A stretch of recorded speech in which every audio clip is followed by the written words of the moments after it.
I ask consent, Mr. President, that the next statement I make be put in a separate part of the record. Without objection. Mr. President, let me start this statement by saying I'm a fan of the U.S. Postal Service. I have been throughout my life. I believe the men and women who make the Postal Service work do a great service to this country and distinguish us from many countries in the world which don't have anything near our service or reliability in delivering the mail. Having said that, and believe it to my inner being, the Postal Service needs to take a hard look at what's going on within their ranks today. Last month, the U.S. Postal Service Great Lakes area sent out a postal equivalent of an SOS.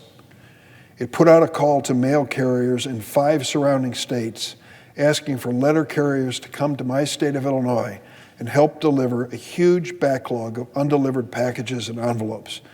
It pleaded for mail carriers in the 5 collar counties surrounding Chicago to help deliver Chicago's mail on Sundays. Ken LeBay is one of the mail carriers who answered that call for help. Mr. LeBay has been a mail carrier in suburban Mount Prospect, Illinois, just outside Chicago for 28 years. He's a president of the local letter carriers union. He's also quite an athlete. In 2002, he was the only mail carrier on the USPS sponsored professional cycling team. He volunteered for the last Sunday in February. He figured he had the knowledge and endurance to help reduce the mail backlog that had plagued the Postal Service in Chicago. What he discovered, he said, stunned him. At every home he delivered to, he stuffed 20 to 30 pieces of mail in the mailbox. He worked 12 hours on that Sunday from 6 a.m. to 6 p.m., sun up to sundown, without a break even for lunch. Still, he couldn't complete the assigned workload.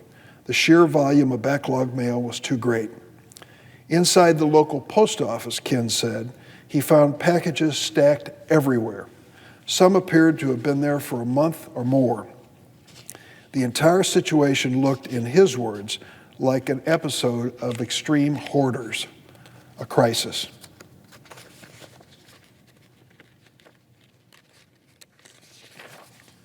Chicagoland is not the only postal chaos location, Mr. President.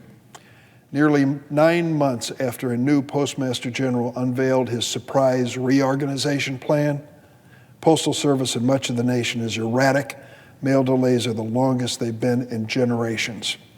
According to the Postal Service's own numbers, the agency's delivery times have shrunk to historic lows since the new Postmaster General, Louis DeJoy, took over last June.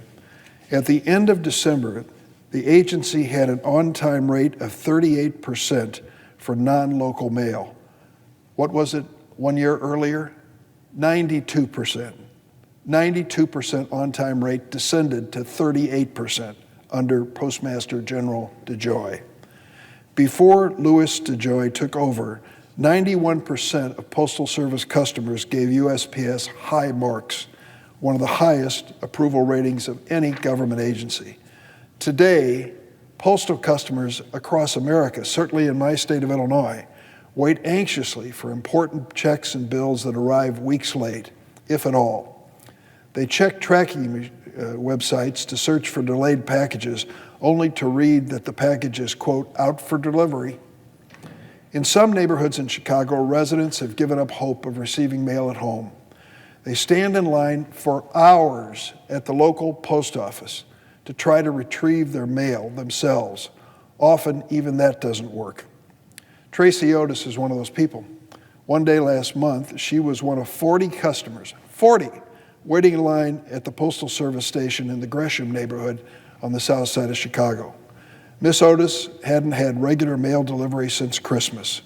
She waited in line for hours, hoping to retrieve a package of diabetic test strips before her current supply ran out. She told a Chicago Sun-Times reporter that she would volunteer to sort the mail if it would help. She went home empty-handed that day, still not sure where her package was or when, if ever, she might see it. Last month, my staff in Chicago estimated that there might be 300 pieces of mail sitting undelivered in 4 Chicago postal facilities. We based that estimate on the number of complaints we'd received in our office. Soon after that, the Postal Inspector General released a report that showed we were wrong. There weren't 300 letters in postal limbo in these facilities. There were 19,000 undelivered pieces of mail in those 4 facilities. Since then, in my state, the chaos has stretched way beyond Chicago. We hear from all over the state: Springfield, Champaign-Urbana, Belleville, East St. Louis, Quincy, Peoria, the Quad Cities, and Rockford.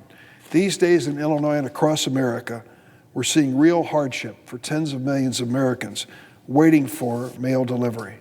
Patients and pharmacists complain about late medication. People are getting dinged for late mortgage and utility payments and forced to pay late fees. Insurance policies are being canceled because of late payments.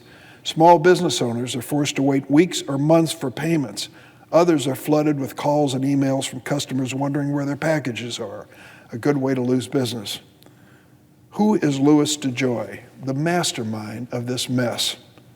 Did he come through the ranks of the Postal Service like 4 postmaster generals before him? No.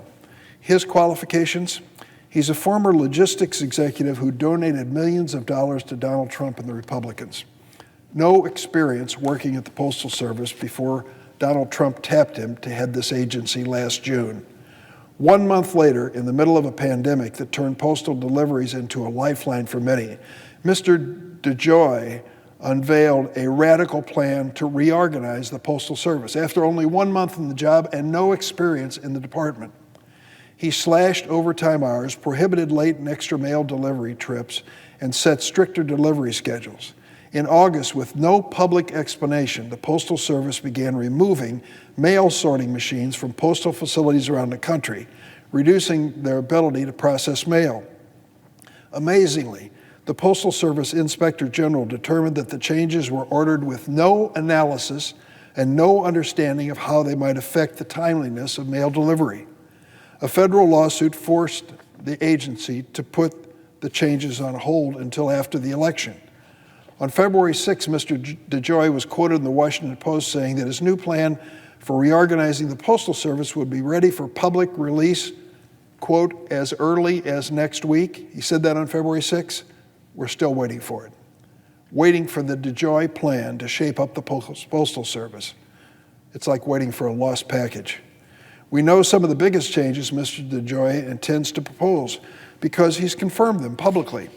The DeJoy plan for shaping up the post office is expected to call for the following: service cuts, higher prices, and slower mail delivery. If that sounds like a winning combination to you, I have some vintage computers to sell to your business. In short, this is not a solution. This is a sabotage of essential public service, and we shouldn't tolerate it. Well, America has a new president who understands that affordable, efficient postal service is essential to America. 5 days after taking office, President Biden replaced the chair of the Postal Regulatory Commission. Late last month, he filled 3 vacancies on the Postal Service Board of Governors, the body that hires the Postmaster General and oversees the Postal Service. I encourage President Biden to make all the changes necessary to rescue the Postal Service. Mr. DeJoy has offered a stream of excuses for the chaos that has fallen the Postal Service since he showed up. He says it's the pandemic, the Christmas holidays, bad weather, racial justice protests, an election. He's got a list as long as your arm. I would remind him that in 1864, we held a national election in the middle of a civil war, and 150,000 Union Army troops voted absentee from the field. The Postal Service is as old as America itself. It has proven that it can adapt to crises with the right leadership. If Mr. DeJoy cannot or will not provide that leadership, I respectfully suggest he step down. I yield the floor.